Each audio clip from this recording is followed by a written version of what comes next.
Greetings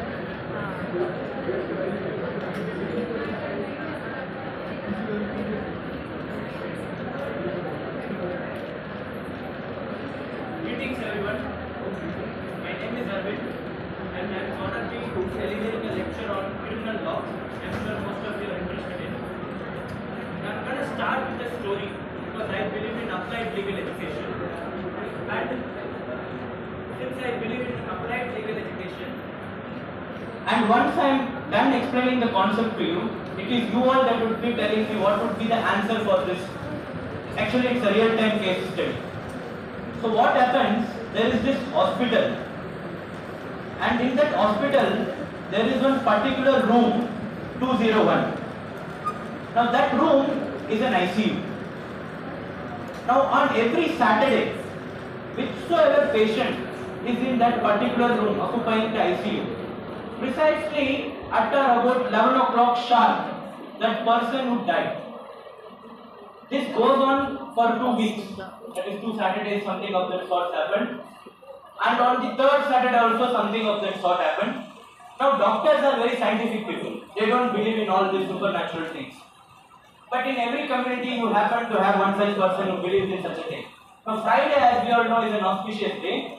Now these doctors decide to conduct a homum on a Friday. But immediately after that, the next Saturday, something of the same sort happened. Now they add in some money and they install a CCTV camera just to look what is happening. Now what happens is, on Saturdays and Sundays you have contract workers who work only on those 2 days, only on the weekends. Now this woman, she comes to mop the floor, sterilize the same, and what she does, she plugs out the ventilator switch and she plugs in her phone for charging for those 10 minutes while she is mopping. Now what should she be charged with? Question A, murder, culpable homicide, or no charge? Or she should be given the liberty of a defense. Now you will be answering me once I explain you the first principles of law. Now whenever a crime is committed, we look for 2 things in a crime. That is when we say it's a crime, otherwise it is not, devoid of these 2 elements. One is the actus reus, which is always there in every crime, and second is the mens rea. Simply put, there should be a guilty act and there should be a guilty mind. And both must concur at the same time. Only then do we say crime has been committed. Now largely, when you look at the definition of it, is there a difference? When you are saying that in both of the cases, a person is dying, that is the imminent cause. Always the person is dying. Now, how are you distinguishing deaths? This is how we are doing it. You will notice that culpable homicide is the parent, is the genus. Imagine it as a larger circle, and under it you have the smaller circle. Now, homicide simply translates as killing of a human being, simply put. Now, under it, we are specifying a certain type of killing. Patricide, killing of a father. Matricide, killing of a mother. Suicide, killing oneself. And then you have murder. This is species of a genus culpable. Culpable, simply put, guilty act. So I said to you, a crime is completed only when it has 2 elements, namely the actors and the mens. Now, almost in every crime there is the actors part. Now, as a prosecuting agency, what do we have to establish? We need to establish the mens part, and here is where the difference comes in between culpable homicide, murder, and defense, and any other defense which you put forward, insanity, everything else. Now, when I say culpable homicide, you will see the difference is in this. If somebody is convicted for culpable homicide, the punishment is, you will see section 104 and 103. 103 tells you the punishment for murder. Somebody commits a murder, death or imprisonment of life for life, nothing less than this. If somebody commits culpable homicide, now culpable homicide again happens in 2 ways. One is you are causing the death of a person by means of intention supported by an action, and the second is action supported by only knowledge. So if it is an action with intention, then the punishment is 5 to 10 years. That is minimum 5 years, extendable up to 10 years. But if you commit it with knowledge, then minimum punishment is itself 10 years. Now this brings back to our next question. Is there a difference between intention and knowledge? What do you think is the difference?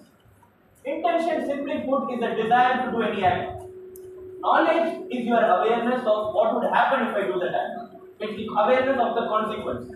But that is the subtle difference between intention and knowledge. I'm going to ask you yet another question. See, these are common sense. Let's say how common sense is not common. To prove this, I'm going to ask you a question. Sun rises in the east. Is it a fact or is it a truth?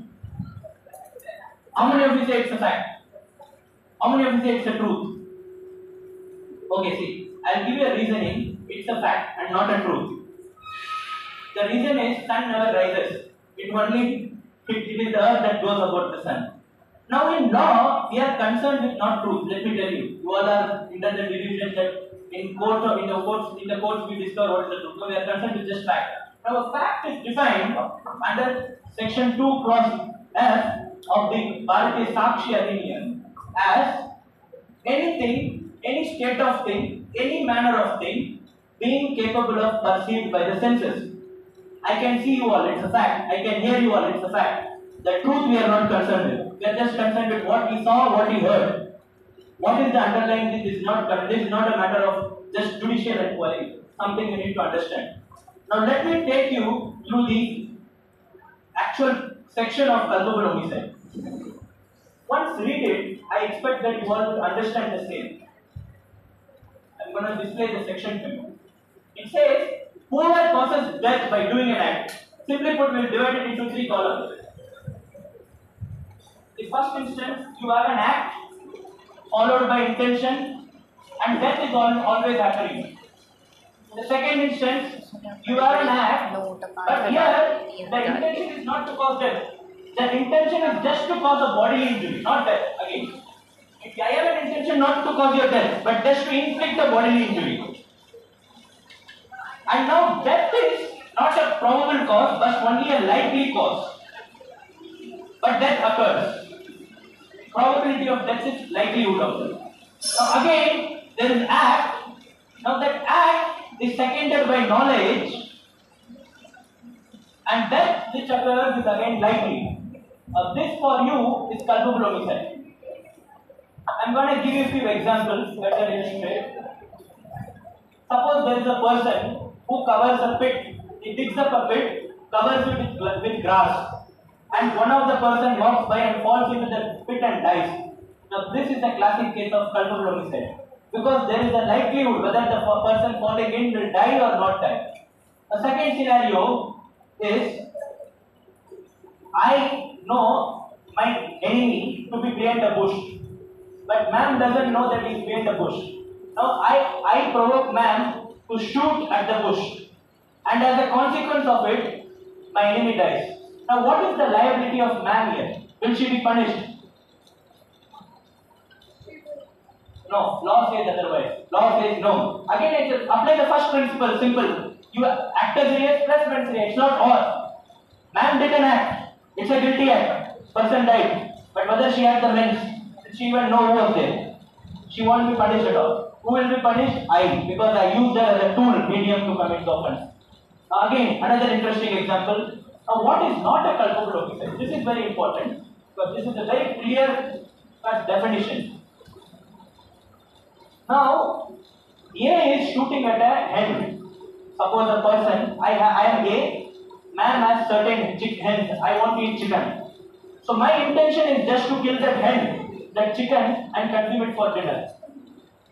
But she dies as a consequence of it. The owner dies, owner of the chicken food. I won't be charged with culpable homicide also.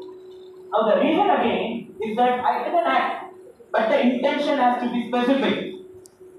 Again, specifying the intention. The intention should be to kill that one particular person. My intention was to kill the hen, not her. So again, it's not culpable homicide. Now I'll tell you a few very interesting things. Now, often defense is taken that suppose somebody stabs someone, very Kafi Abdullah case. A husband stabs their wife 10 times, and the wife is admitted into hospital. She survives for 10 days, later she dies. Now the doctor says that The death is a result of the stabbing. But she survived for 10 days. There is a gap of 10 days between the act and the death. Do you think the husband should be prosecuted for culpable homicide? How many of you say yes?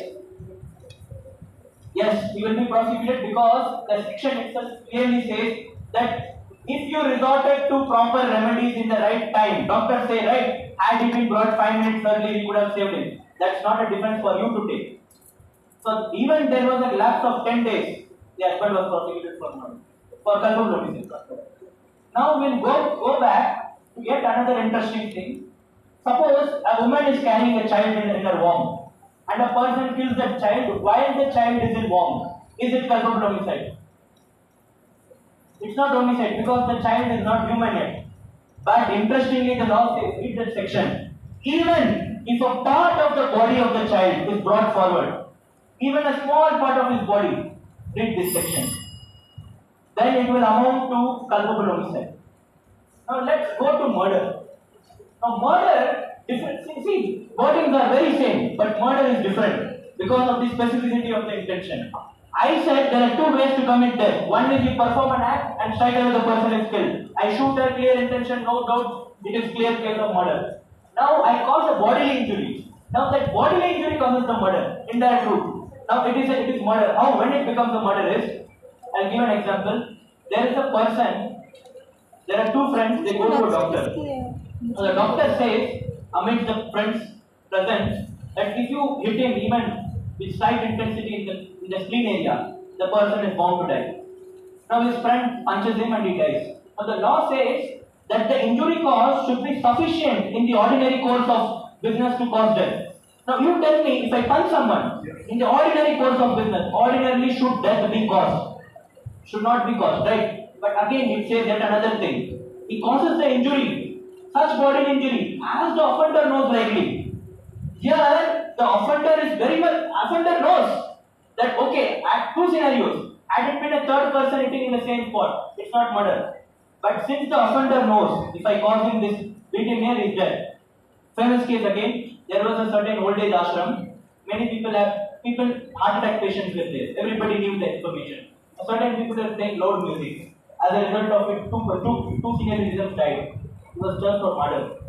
Because it's a specific knowledge. They had a specific knowledge that it could result in heart attack. Now that brings us, this is murder for you. Now, very, very interesting. These are the 5 exceptions to murder. If these 5 things are there, we will say it's not murder.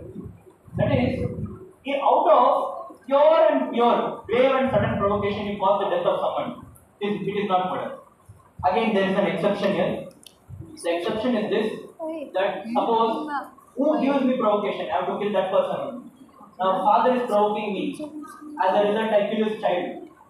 Now, I will be prosecuted as murder, not culpable homicide. Again, there is a provocation between two people, ma'am and me. And taking advantage of this provocation, a third person gives me knife in the hand. Now, what would be my liability and the person who is giving me knife, his liability? The liability of mine would be I will be prosecuted for culpable homicide because I have I have some knowledge that stabbing would cause death, and I am also performing an act. My liability would be culpable homicide, not murder. But the person who gave me the knife, he will be prosecuted for murder. Now you tell me, we'll go back. I would like to conclude with the same question. What should happen to that lady who plugged out the ventilator and plugged in the telephone and as a result killed his poor patient? What would be her liability? Murder, culpable homicide, or no, should not be prosecuted at all. Apply the law. Simple. Guilty act followed by guilty mind. Is it present or not? No. Very good. So what would be a liability? Is there any amount of intention? In culpable homicide, we saw some intention was there. But in murder, total intention is there. So whether she will be prosecuted for murder, culpable homicide or nothing? She won't be prosecuted. That is the right answer. She won't be prosecuted at all, and it's a right. It is the case. The principle here is ignorantia juris non excusat.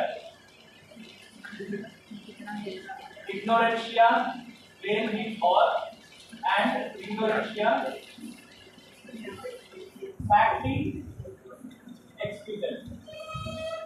Section 14 tells you this principle. What it says is ignorance of law is not a defense, but ignorance of fact is a defense. Tomorrow in a court of law, you cannot put up a defense, I didn't know the law, I didn't know killing someone, which goes against the laws of the society. Very interesting case, all was guilty. A certain person was not even in the country, he was in the high seas. A certain law was passed that today onwards, if somebody smuggles gold into the country, he will be punished. Now, prior to that, there was no such law. When the law was made, the person was not even in the country, he was in the high seas and he was prosecuted when he entered the land with gold. This is ignorance, that is ignorance of law is not an excuse, but ignorance of a fact is an excuse. In our case, the lady did not take the defense of law. What defense she took was ignorance of fact. I didn't know, she was illiterate, that's why she has, by the very nature of the work is obvious. She didn't know that plugging out an ventilator could cause somebody's death. And she didn't not have knowledge of the fact that this in fact runs on electricity. So that defense was allowed and she was not prosecuted for any crime. And this, I would like to conclude by just stating one thing. Whenever you put up a defense, when you take a defense, something all of us are aware of. Whenever you take a criminal defense, what happens is, this part automatically gets established. When you are taking a defense, you are admitting that I committed the act. What you need to prove is this. This is absent. I will tell you a very interesting case which I dealt with. Applied legal education when you talk about it. Now, what is the importance of asking questions and breaking things into the minutest details? I'll tell you. I was working for a pro bono firm. Now, the case was drug case. He was a 55-year-old man. I, alongside the main lawyer whom I was assisting, we went to the jail. So, he was a 55-year-old man. Appearance, he didn't look like a drug addict. Nothing. He was prosecuted under NDPS Act for carrying 500 grams of charas, ganja.